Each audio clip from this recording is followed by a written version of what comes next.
Assalamu alaikum class. Today we will start neuron or nerve cell. Let's start our lecture. Neuron or nerve cell is a basic structural and functional unit of nervous system.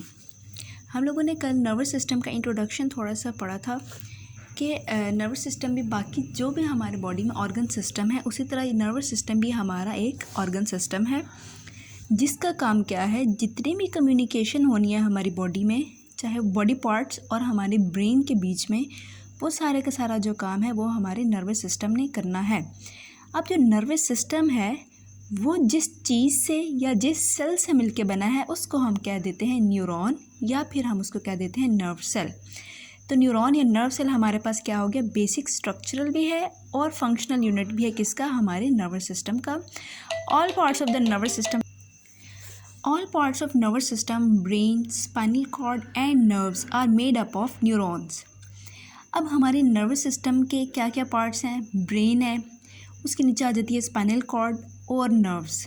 ठीक है, nerves क्या है हमारे पास, जो कि पूरी body में हमारी हर बॉडी पार्ट में प्रेजेंट हैं और वहाँ से वो क्या करती हैं, मैसेजेस लेके आती हैं ब्रेन में और फिर ब्रेन से अगेन मैसेज लेके जाती हैं हमारी बॉडी पार्ट्स में। तो हमारा जो नर्वस सिस्टम है उसके तीन जो पार्ट्स हैं, ब्रेन, स्पाइनल कॉर्ड और नर्व्स, ये सब के सब हमारे न्यूरॉन से बने हुए हैं। और न्यूरॉन क्या हो गया हमारे पास, इट इज़ अ सेल जो कि बेसिक स्ट्रक्चरल और फंक्शनल यूनिट है हमारे नर्वस सिस्टम का। Neurons transmit messages in the form of electrochemical waves called nerve impulses. अब मैं आप लोगों को कह रही हूँ कि हमारा जो नर्वस सिस्टम है उसका क्या काम है, कम्युनिकेशन करना, मैसेजेस जितने भी हमारी बॉडी में रिसीव होते हैं या लेके जाने या वापस लेकर आने हैं, वो सारा का सारा किसका काम है, नर्वस सिस्टम के। अब ये जो मैसेजेस भेजने हैं बॉडी को या बॉडी से लेके आने हैं ब्रेन में, तो वो किसी ना किसी चीज़ के थ्रू तो जाएंगे। तो वो जो मैसेज है वो जिस चीज़ के थ्रू जाएगा उसको हम कह देते हैं नर्व इम्पल्स, विच इज़, और उसकी हमारी जो पास नेचर है वो है इलेक्ट्रोकेमिकल इन नेचर। इलेक्ट्रोकेमिकल मतलब दो चीज़ों से मिलके बना, इलेक्ट्रिक उसकी एक तो नेचर है और साथ में केमिकल नेचर, मतलब दो नेचर उसकी आपस में कंबाइंड होती हैं, तो हमारे पास एक नर्व इम्पल्स बनती है।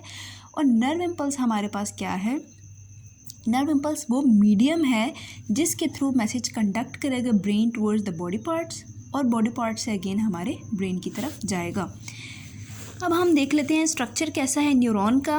The part of a neuron which contains nucleus and most of the cytoplasm is called cell body. अब हमारे पास जो न्यूरॉन का फर्स्ट वाला पार्ट है जिसमें हमारे पास इसका न्यूक्लियस और न्यूक्लियस की सराउंडिंग में हमारे पास इसका साइटोप्लाज्म प्रेजेंट है, उसको हम कह देते हैं, ये वाला पोर्शन हो जाएगा हमारे पास cell body. The fine projections of the cell body which receive messages are called dendrites. अब हमें ये नज़र आ रही है, इसकी थोड़ी सी प्रोजेक्शंस निकली हुई हैं सेल बॉडी की, इनको हम कह देते हैं डेंड्राइट्स। अब डेंड्राइट्स का काम क्या है, ये छोटी छोटी प्रोजेक्शंस हैं, मतलब आउटग्रोथ बनी हुई हैं सेल बॉडी की। इनका काम है बॉडी से जितने भी मैसेजेस आ रहे हैं टुवर्ड्स नर्वस सिस्टम, उनको रिसीव करना है ब्रेन की तरफ, जो लेके आती हैं वो कौन है, वो डेंड्राइट्स हैं। A long projection of cell body which conducts messages away from the cell body is called axon. अभी जो इसके दूसरे एंड पे हमारे पास इसी तरह की जो यहाँ पे प्रोजेक्शंस बनी थी इसी तरह की हैं यहाँ पर भी, इनको हम कह देते हैं एक्सॉन्स। वो थे हमारे पास डेंड्राइट्स, ये थे एक्सॉन। इनका अब जो फंक्शन है हमारे पास वो ऑपोजिट होगा as compare to the dendrites. Dendrites का काम था जो भी मैसेजेस हैं लेके आने जो बॉडी की तरफ, बॉडी से लेके आने हैं ब्रेन की तरफ, जिन्होंने रिसीव करने हैं मैसेजेस फ्रॉम बॉडी, तो वो हो जाएंगे डेंड्राइट्स। जबकि जो एक्सॉन है इन्होंने ब्रेन से मैसेज लेके जाना है टुवर्ड्स बॉडी, तो इन दोनों का आपस में हमारे पास ऑपोजिट फंक्शन है। Terminal ends of axons transmit the messages to the next sales.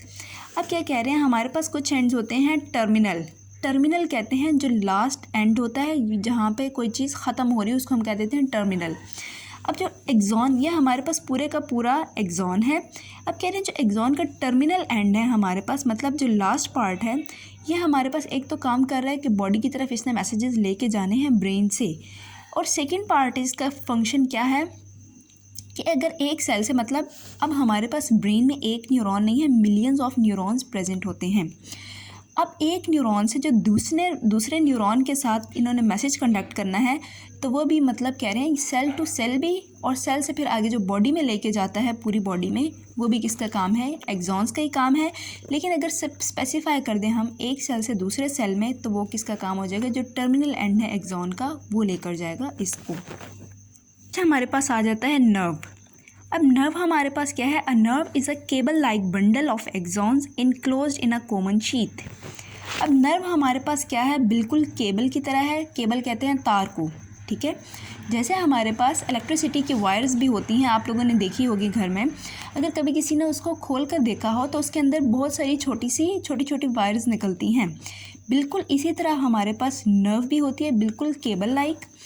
उसके अंदर हमारे पास क्या है, यही जो एक्सॉन हमने पढ़ा है, इसके बंडल ऑफ एक्सॉन्स होते हैं, मतलब बहुत ज़्यादा अमाउंट में एक्सॉन्स प्रेजेंट हैं, जिसको एक कॉमन लेयर ने क्या किया होता है, उसको कवर किया हुआ होता है। जैसे हम किसी भी कॉपी को कवर करते हैं, शीट चढ़ाते हैं किसी चीज़ के ऊपर, तो ऐसे ही हमारे जो एक्सॉन्स हैं, बहुत सारे एक्सॉन्स जब इकट्ठे होते हैं, इनको एक शीट ने, एक लेयर ने कवर किया होता है, जिसको हम कह देते हैं nerve. Nerve transmit messages from one part of the body to another. अब जो एक पार्ट ऑफ द बॉडी से, लेट सपोज हम कह देते हैं हैंड से लेके जाना है आर्म में, तो एक पार्ट से लेके जो सेकंड पार्ट में हमारे पास मैसेजेस लेकर जाएगी, तो उसको हम क्या कह देंगे, nerve. Thank you so much.